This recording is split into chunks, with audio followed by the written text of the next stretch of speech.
بسم اللہ الرحمن الرحیم۔ تیسرا خط، ذات پات کی تمیز۔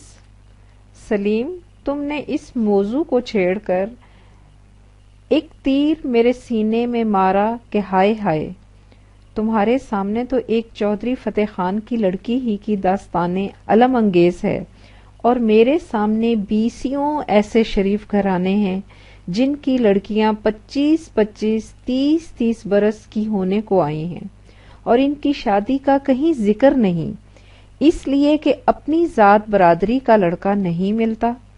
فتح خان کی بات تو تم نے خود سن لی تھی کہ لڑکا راجپوت ذات کا تو ٹھیک ہے، لیکن اس کی گوت ہماری گوت سے نہیں ملتی۔ کبھی تم نے سوچا بھی کہ یہ کیا قیامت ہے سلیم؟ اگر تم غور سے سمجھنے کی کوشش کرو تو قرآن کریم کی تعلیم کا ماحصل ان دو لفظوں میں سمجھ میں آ جائے گا، وحدت خالق اور وحدت مخلوق، ایک ضابطۂ قوانین خداوندی اور انسانوں کی ایک عالمگیر برادری، توحید باری تعالیٰ اور مساوات انسانی۔ تمہیں معلوم ہے کہ دنیا کی طاغوتی قوتوں نے اسلام کی جو اس قدر مخالفت کی تھی وہ کس بنا پر تھی؟ اسی انسانی مساوات کے عقیدہ کی بنا پر۔ یہودی نبی اکرم صلی اللہ علیہ وآلہ وسلم پر ایمان لانے کو تیار تھے، لیکن انہیں شکایت تھی تو یہی کہ آخری زمانے کا نبی حضرت اسحاق علیہ السلام کی اولاد میں سے ہونا چاہیے، نہ کہ حضرت اسماعیل علیہ السلام کی اولاد سے۔ کفار عرب سب سے بڑی وجہ مخاصمت یہی قرار دیتے تھے کہ اس نبی صلی اللہ علیہ وآلہ وسلم کی تعلیم سے ہمارے خاندانی امتیازات خاک میں مل جاتے ہیں۔ وہ کہتے تھے کہ اسے دیکھو، دہقانوں کو بلا بلا کر اپنے ساتھ بٹھا لیتا ہے، غلام زادوں اور اونچے اونچے گھرانوں کے نجیب الطرفین شرفاء کو ایک ہی دسترخوان پر جمع کر لیتا ہے۔ ان کی سمجھ میں نہیں آتا تھا کہ یہ نیا دین کس قسم کا ہے، جو انسان اور انسان میں حسب و نسب کی روح سے کچھ تمیز ہی روا نہیں رکھتا۔ ابو جہل غلاف کعبہ کو پکڑ پکڑ کر واویلا کرتا تھا تو وہ بھی یہی تھا کہ اس لڑکے صلی اللہ علیہ وآلہ وسلم نے تو ہمارے گھرانے کی ناک کاٹ دی، ہمیں کہیں کا نہیں رہنے دیا، ہماری آبرو خاک میں ملا دی، ہماری آبائی شرافت کو ڈبو دیا۔ وہ فریاد کرتا تھا، مذہب اوقات ملک و نسب، از قریش منکر از فضل عرب، در نگاہ او یک بالا و پست، با غلام خویش بری کے خواں نشست، احمراں با اسوداں آ میختنا، آبروئے دود مانے رختند۔ اور سچ تو یہ ہے کہ ان قریش کے نقطۂ نظر سے بات تھی بھی ٹھیک، وہ صدیوں سے شرف و مجد کے انہی امتیازات کو نسلاً بعد نسلاً باپ دادا سے بطور وراثت لیے چلے آ رہے تھے۔ یہ بات آسانی سے ان کی سمجھ میں نہیں آ سکتی تھی کہ خان شہباز خان کا نور نظر اور جمن نور باف کا لڑکا دونوں برابر ہو سکتے ہیں۔ سلیم، ذرا تصور میں لاؤ اس انقلاب کو کہ تمام عرب کے ممتاز ترین قبیلہ قریش کے معزز ترین گھرانہ بنو ہاشم کی واجب الاحترام خاتون، خود نبی اکرم صلی اللہ علیہ وآلہ وسلم کی پھوپھی زاد بہن، کون ہوگا جو خاندانی شرافت و امتیاز کے اعتبار سے اس سے بلند کہلا سکے گا؟ اس خاتون محترمہ کی شادی اپنے گھر کے غلام سے کر دی۔ اگر ابو جہل غلاف کعبہ کو تھام کر لات و منات و حبل و عزا کو نہ پکارتا تو اور کیا کرتا؟ ایک کام کرو، پھر یہ بات واضح طور پر سمجھ میں آ جائے گی۔ رحمت تمہارا ملازم ہے نا؟ کس قدر شریف لڑکا ہے، اور ملازم بھی ایسا کہ باہر کی دنیا تو یہی سمجھتی ہے کہ وہ تایا ابا کی فرم میں حصہ دار ہے۔ ذرا کسی دن آپا سے کہنا کہ کلثوم کی شادی رحمت سے کیوں نہ کر دی جائے، پھر دیکھنا کہ کیا گھر میں ابو جہل کے نوحہ سے کم کوحرام مچتا ہے۔ اور ابھی غلام اور ملازم میں تو زمین آسمان کا فرق ہے۔ اس سے آگے بڑھو تو ذرا اس منظر کو سامنے لاؤ کہ اسلامی لشکر مدینہ سے باہر کوچ کے لیے تیار کھڑا ہے۔ اولو العزم صحابہ رضی اللہ تعالی عنہ، بڑے بڑے سرداران قریش، ذی وقار و سن رسیدہ انصار جیش اسلامی میں موجود ہیں۔ سب کچھ طے ہو چکا ہے۔ شوق شہادت میں مجاہدین کی ولولہ انگیزی یہ عالم کے سینہ شمشیر سے باہر ہے دم شمشیر کا۔ لیکن ابھی رسالہ مآب صلی اللہ علیہ وآلہ وسلم کی طرف سے علم قیادت کسی کو عطا نہیں ہوا۔ ہر امیدوار کی نگاہ طلب فیصلہ کے انتظار میں مضطرب و بے قرار ہے کہ اتنے میں وہ شہنشاہ بوریا نشین مساوات انسانی کے علم کو بلند کیے جلوہ فرمائے عساکر ہوتے ہیں۔ ہر چشم منتظر کی آرزوئیں سمٹ کر دل میں آ جاتی ہیں کہ حضور صلی اللہ علیہ وآلہ وسلم مجاہدین کی صفوں کا معائنہ فرماتے ہوئے ایک غلام ابن غلام حضرت اسامہ بن زید رضی اللہ تعالی عنہ کے پاس کھڑے ہو جاتے ہیں اور علم قیادت ان کے ہاتھ میں دے دیتے ہیں۔ اندازہ فرمائیے کہ لشکر اسلامی میں کتنے کتنے بڑے سرداران قریش بطور سپاہی کام کر رہے ہیں اور ایک غلام کا بیٹا ان پر سپہ سالار مقرر کر دیا جاتا ہے۔ تم نے تو جنگ بدر کا واقعہ تو پڑھا ہوگا۔ جب اسلامی لشکر سے بعض انصار میدان میں بڑھے تو صف مقابل سے قریش مکہ یہ کہہ کر میدان میں آنے سے رک گئے تھے کہ ہم اپنے برابر کے قریش مہاجرین سے لڑیں گے، انصار ہماری برابری کا دعویٰ نہیں کر سکتے۔ یعنی خاندانی اور قبائلی تفوق کا یہ احساس کہ دوستی تو ایک طرف، اپنے سے فرو تر قبیلہ والوں کی دشمنی بھی قبول نہیں کی جا سکتی۔ کہاں عہد جاہلیت کا یہ تکبر و نخوت کا، اور کہاں پھر یہ عالم کے ایک حبشی غلام حضرت بلال رضی اللہ تعالی عنہ نے شادی کی خواہش ظاہر کی تو ان ہی قریش کے بڑے بڑے سرداروں نے اپنی لڑکیوں کے رشتے فخریہ پیش کر دیے۔ سلیم، یہ تھی اسلام کی عدیم النظیر تعلیم، اور یہ تھا اس تعلیم پر فقید المثال عمل۔ چنانچہ یہی تعلیم اور اس تعلیم پر عمل تھا جس کے متعلق نبی اکرم صلی اللہ علیہ وآلہ وسلم نے اپنے حجت الوداع کے انقلاب آفرین خطبہ میں فرمایا تھا، آج عہد جاہلیت کے تمام دستور میرے پاؤں تلے ہیں۔ لوگو، تمہارا رب ایک ہے اور تمہارا باپ بھی ایک ہے۔ عربی کو اجمی پر، اجمی کو عربی پر، سرخ کو سیاہ پر، سیاہ کو سرخ پر کوئی فضیلت نہیں مگر تقوی کے سبب۔ سلیم، تم نے عہد جاہلیت کی تفریق و تقسیم، انسانیت بھی دیکھ لی اور اس کے بعد اسلام کی اخوت و مساوات کے مناظر بھی دیکھے۔ اب تم خود ہی فیصلہ کرو کہ یہ تمہاری ذاتیں اور گوتیں، برادریاں اور قومیں کس عہد کی یادگار ہیں۔ ہندوستان میں تو مصیبت یہ ہوئی کہ ہمیں حقیقی اسلام کی جھلک تک بھی دیکھنی نصیب نہ ہوئی۔ یوں کہنے کو تو یہاں مسلمانوں میں بھی اکثریت نو مسلموں کی ہے، جن کے اسلاف میں سے کوئی شخص کلمہ پڑھ کر مسلمان ہو گیا، لیکن رسومات و عقائد وہی پرانے ساتھ رہے۔ تم نے فتح خان کے باپ کو نہیں دیکھا؟ میں نے دیکھا ہے۔ مسلمان ہوئے 3 پشتیں گزر گئیں، خود بھی کافی عمر کا ہو چکا ہے، لیکن جب کبھی چھینک آتی زور سے کہتا جے نندنی کی۔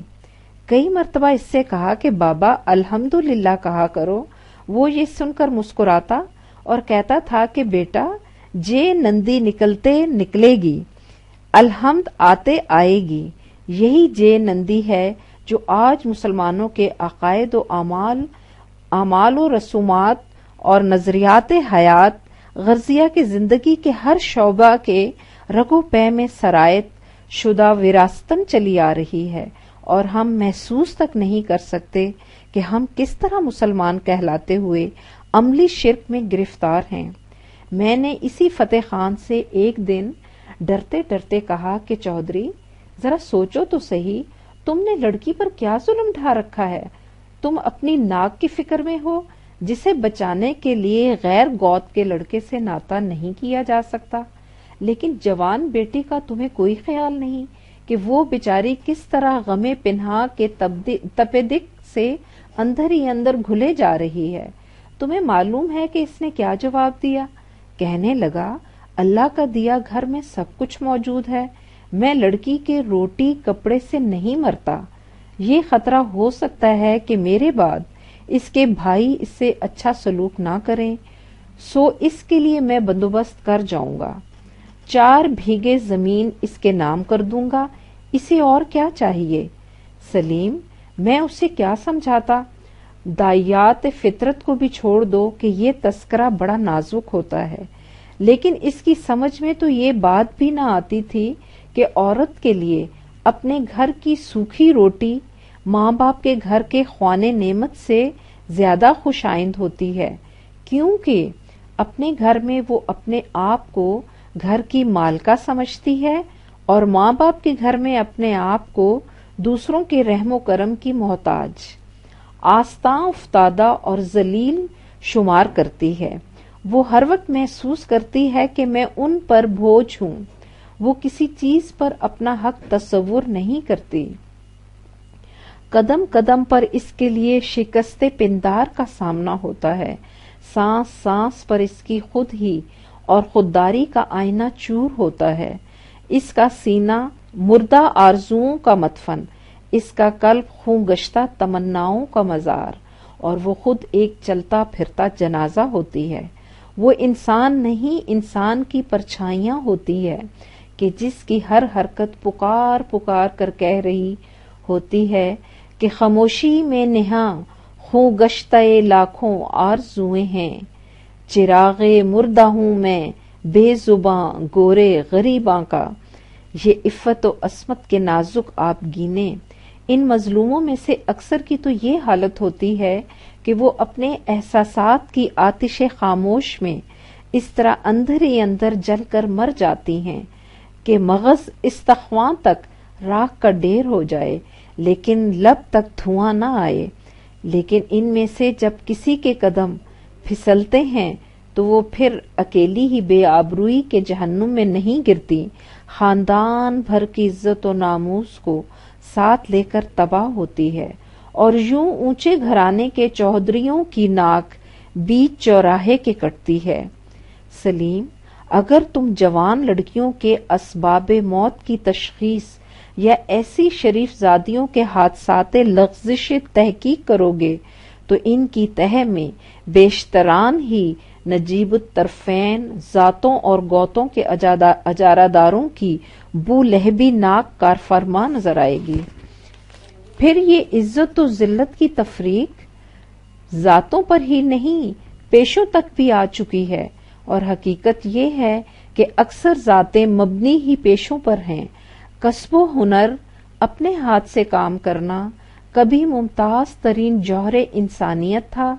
نبی اکرم صلی اللہ علیہ وآلہ وسلم نے اس بدو کے ہاتھوں کو فرط مسرت سے چوم لیا تھا جس پر پھاوڑے کے نشان پڑے ہوئے تھے، لیکن آج مسلمانوں میں دستکار، ہاتھ سے کام کرنے والا طبقہ سب سے ذلیل شمار ہوتا ہے۔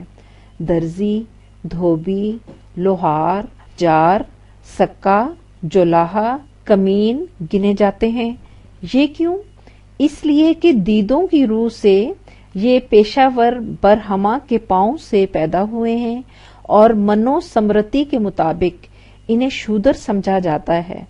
کیا اس کے سوا مسلمان کے پاس ان دستکاروں کو ذلیل خیال کرنے کی کوئی اور دلیل بھی ہے؟ سلیم، سوچو کہ انسانیت کی یہ تقسیم کہاں سے شروع ہوئی اور اس کا استعمال کہاں ہو رہا ہے، اور اس پر پوچھئے تو داڑھی پر ہاتھ پھیر کر نہایت فخر سے کہتے ہیں الحمدللہ مسلمان ہوں۔ میرے ایک دوست نے ایک واقعہ سنایا۔ پٹھانوں کی بستی ہے، وہاں ایک محلہ میں چھوٹی سی مسجد تھی۔ محلہ کے خان صاحب اس کے منتظم تھے۔ ایک شاہ صاحب سید کو امام رکھ چھوڑا تھا. ذرا اس پر بھی غور کیا؟ تم نے جیسے گھر میں ملازم رکھا جاتا ہے اسی طرح مسجد میں امام رکھا جاتا ہے.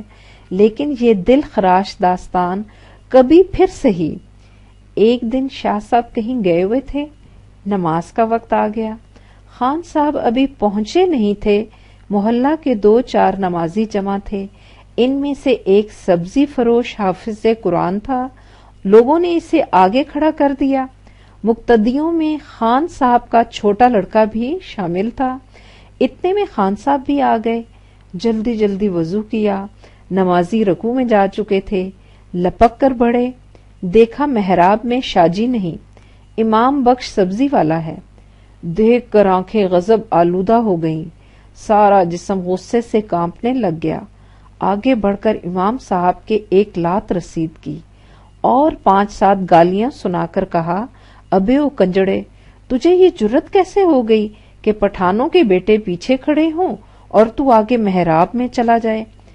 سلیم، مسجد میں یہ کچھ ہو رہا تھا اور آسمان کے فرشتے انگشت بدندہ محو حیرت تھے کہ یا اللہ، یہ وہی قوم ہے جس کی یہ حالت تھی کہ بلال رضی اللہ تعالی عنہ حبشی آتے تو حضرت عمر رضی اللہ تعالی عنہ تعظیم کے لیے رک جاتے کہ سیدنا بلال رضی اللہ تعالی عنہ آ رہے ہیں. وہ قوم جس کے امیر المومنین حضرت عمر رضی اللہ تعالی عنہ کی سب سے آخری آرزو یہ تھی کہ ان کے جنازہ کی نماز ایک مزدور سہیب رومی رضی اللہ تعالی عنہ پڑھائیں. آج اس قوم کی یہ حالت ہو چکی ہے. ممکن ہے تم کہہ دو کہ یہ واقع افراد کا ایکسٹریم کیس ہے، لیکن ذرا تم اوروں کو چھوڑ کر خود اپنے دل سے پوچھو، کیا اس میں ایک موچی اور ایک سید کے لیے ایک جیسی تعظیم کا جذبہ موجود ہے؟ حالانکہ سید سادات صلی اللہ علیہ وآلہ وسلم جناب سرور کائنات خود اپنے ہاتھوں سے اپنا جوتا گانٹ لیا کرتے تھے.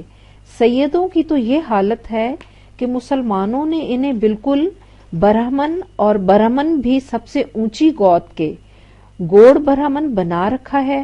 کسی سید زادی کے ساتھ رشتہ مناکحت کا تصور ایک غیر سید کے دل میں کب کبھی پیدا کر دیتا ہے. وہ یوں سمجھنے لگ جاتا ہے گویا اس سے کوئی عظیم گناہ سرزد ہو گیا. وہ کانپتا ہے، لرزتا ہے، گویا اس نے کسی کے دامن تقدس کو نگاہ مصیبت آلود سے داغدار کر دیا ہو. سلیم، سوچو کہ یہ چیزیں ہم میں کہاں سے آ گئیں اور آنے کے بعد یوں ہمارے رگ و ریشہ میں سرایت کر گئیں، گویا یہ سب کچھ عین اسلام ہے. تم نے لکھا ہے کہ ہمارا بڑا طبقہ اب ذات برادریوں کی بندشوں کو توڑتا جا رہا ہے. یہ درست ہے، لیکن تم نے اس مسئلہ کا بھی سطحی نظر سے مطالعہ کیا ہے، اسی لیے حقیقت تمہاری نگاہوں سے اوجھل رہی ہے. اگر تم ذرا سطح سے نیچے اتر کر دیکھتے تو صورت حالات ایسی اطمینان بخش نظر نہ آتی. حقیقت یہ ہے کہ چونکہ مسلمانوں کا کوئی اجتماعی نظام موجود نہیں، اس لیے اس کی حالت یہ ہو گئی ہے، رست از یک بند تا افتاد در بند دگر. ہمارا یہ بڑا طبقہ ذات برادری کی زنجیروں سے نکلا تو طبقاتی تقسیم کے توق و سلاسل میں الجھ کر رہ گیا. انہوں نے ذات اور گوت کی پابندیوں کو اس لیے نہیں توڑا کہ یہ قیود خلاف اسلام تھیں، بلکہ ان پابندیوں سے اس لیے آزادی حاصل کی کہ اپنی پوزیشن سٹیٹس کے مطابق تعلقات وابستہ کرنے میں آسانی رہے. حسب و نسب کا معیار چھوٹا تو دولت و وجاہت کا معیار آ گیا. ان اکرمکم عند اللہ اتقاکم کا قرآنی معیار پھر بھی قائم نہ ہوا. لہذا یہ تبدیلی کون سی مسرت بخش ہوئی، بلکہ اس سے تو ایک اور نقصان ہو گیا. تمہیں معلوم ہے کہ منشی نبی احمد کا لڑکا اپنے چچا کے ہاں منسوب تھا اور اس کے تعلیمی اخراجات کی کفالت بھی دراصل اسی چچا نے کی تھی. اللہ نے کرم کیا، ان غریبوں کی قسمت بر آئی. لڑکا ICS کے امتحان میں پاس ہو کر ڈپٹی کمشنر ہو گیا۔ اس کی منصوبہ اور اس کے چچا کی خوشی کا کیا ٹھکانا، لیکن میں نے سنا ہے لڑکے نے شادی سے انکار کر دیا۔ اس لیے نہیں کہ لڑکی پڑھی لکھی نہیں یا کسی اور وجہ سے اسے پسند نہیں، بلکہ اس لیے وہ کہتا ہے مجھے بڑے بڑے ڈپٹیوں اور ججوں کی طرف سے پیغام آ رہے ہیں، میں بڑے سٹیٹس والوں کو چھوڑ کر اپنے چھوٹے سے خاندان میں شادی کیوں کروں؟ اور پھر یہ ذات اور گوت کا مسئلہ صرف بیاہ شادیوں تک ہی محدود نہیں، اس کا دائرہ اثر و نفوذ حدود فراموش واقع ہوا ہے۔ یہ آل پنجاب مسلم راجپوت کانفرنس، یہ جمعیت القریش، یہ اررائی لیگ، یہ انجمن سادات، یہ معتمر افغانان، یہ عوان کانفرنس، یہ سب کیا ہیں؟ اسی امتیاز رنگ و بو کی عجمی تفسیریں، منوہی کے خواب کی مومنانہ تعبیریں۔ مسلمانوں کی ہلاکت و بربادی کے لیے یہی تفریق و تقسیم کچھ کم نہ تھیں کہ پنجاب میں کاشتکار و غیر کاشتکار کی تقسیم جدید شروع ہو گئی۔ پہلے ہی سے نہ تھی میری کچھ قدر و منزلت، پر شب کی منتوں نے ڈبو دی رہی سہی۔ راجپوت، سادات، آوان، قریش کی تقسیم تو خیر پھر بھی مسلمانوں کے اندر ہی احاطے اور دائرے قائم کرتی ہیں۔ اس جدید تقسیم کی روح سے مسلمان کاشتکار اور غیر مسلم کاشتکار ایک طرف ہو گئے اور غیر کاشتکار ایک طرف۔ تمہیں معلوم ہے کہ ہمارے گاؤں میں نواب کی پٹی میں مسلمان جاٹ اور ہندو جاٹ رہتے ہیں اور باغ کی طرف شیخوں کا محلہ ہے۔ پچھلے دنوں گاؤں میں گیا تو دیکھا کسی معاملہ میں ان شیخوں اور ہندو جاٹوں کا تنازع ہو گیا۔ میں یہ سن کر حیران رہ گیا کہ مسلمان جاٹوں نے ہندو جاٹوں کا ساتھ دیا، حالانکہ وہ سراسر غلطی پر تھے۔ میں نے پوچھا تو چودھری کرم بخش نے بلا تعامل جواب دیا، واہ صاحب، ہم جاٹوں کا ساتھ نہ دیتے تو اور کس کا دیتے؟ ہم اور وہ ایک قوم کے، ایک برادری کے، وہ بھی ذمہ دار، ہم بھی ذمہ دار۔ یہ شیخ نہ ہماری ذات نہ برادری، یہ تو دکاندار ہیں، زراعت پیشہ نہیں ہیں۔ سلیم، میں نے سنا تو پاؤں تلے سے زمین نکل گئی کہ لو، تم تو صرف ذاتوں کی تقسیم پر ہی خون کے آنسو بہا رہے تھے، اب انسانیت کی اس جدید تقسیم کا بھی ماتم کرو۔ سلیم، تم نے بات چھیڑ دی تو آؤ تمہیں اپنے قلب درد آگیں کے نازک ترین گوشہ میں چھپا کر رکھا ہوا ایک اور واقعہ بھی سنا دوں، وہ واقعہ کہ جس کی یاد کو میں نے اس لیے سنبھال کر رکھ چھوڑا ہے، جب ہندوستان کے مسلمانوں کے جرائم کی فہرست مرتب ہونے لگے تو اسے اس فرد جرم کی پیشانی پر جگہ دوں۔ ہمت ہے تو ذرا ضبط سے سنو۔ ایک صاحب صوبہ بنگال کے ہندو، سرکاری دفتر میں باعزت اسامی پر ملازم، خوشحال، صاحب وقار، لیکن ہندوؤں کی تقسیم انسانیت کے مطابق نیچ ذات، لو کاسٹ سے متعلق میرے پاس آئے اور کہا کہ میں اسلامی مساوات اور اخوت کا شہدائی ہوں، اپنے ذاتی مطالعہ کے بعد اسلام قبول کرنا چاہتا ہوں، میں بھی اور میرے بیوی بچے سب۔ میں نے کہا بسم اللہ، اس میں توقف کیا ہے؟ انہوں نے کہا میں نے دیکھا ہے کہ ہمارے صوبے میں جو نیچ ذات کا ہندو مسلمان ہو جاتا ہے وہ مسلمان ہونے پر بھی نیچ ذات ہی کا شمار ہوتا ہے۔ بڑی ذات کے مسلمان نہ اس سے معاشرتی تعلقات قائم کرتے ہیں، نہ اخوت و مساوات کا برتاؤ روا رکھتے ہیں۔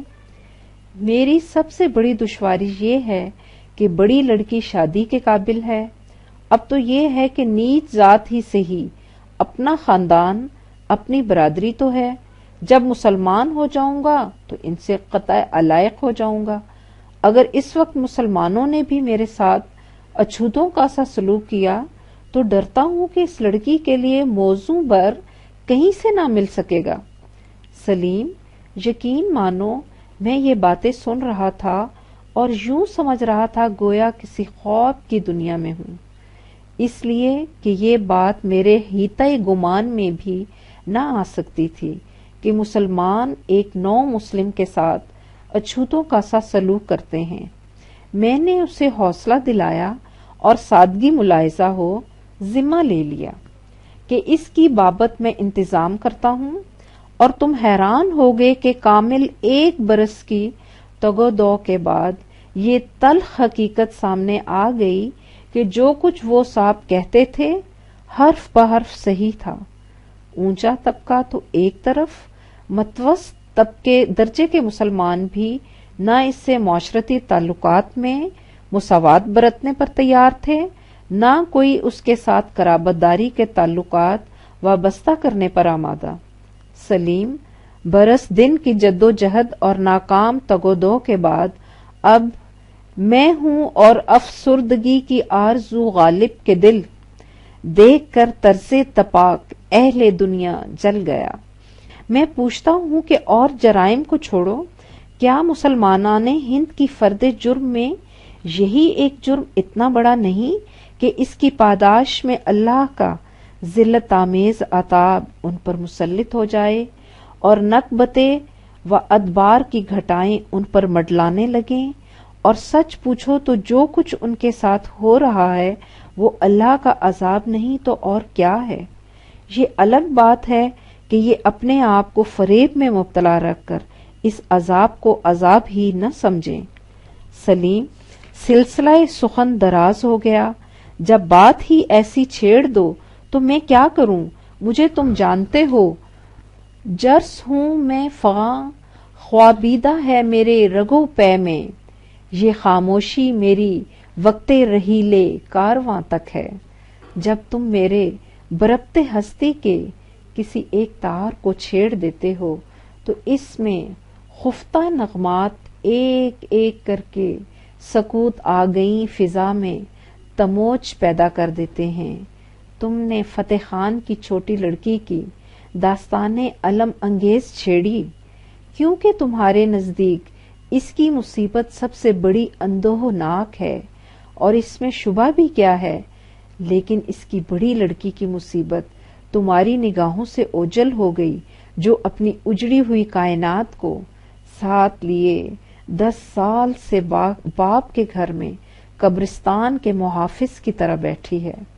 تم چونکہ کبھی کبھار گاؤں جاتے ہو اس لیے یہ چیزیں تمہاری نگاہ سے اوجھل رہتی ہیں۔ فتح خان کی یہ بڑی لڑکی اپنے تایا رحمت خان کے ہاں بیاہی ہوئی ہے، اور رحمت خان کی لڑکی فتح خان کے بیٹے سے۔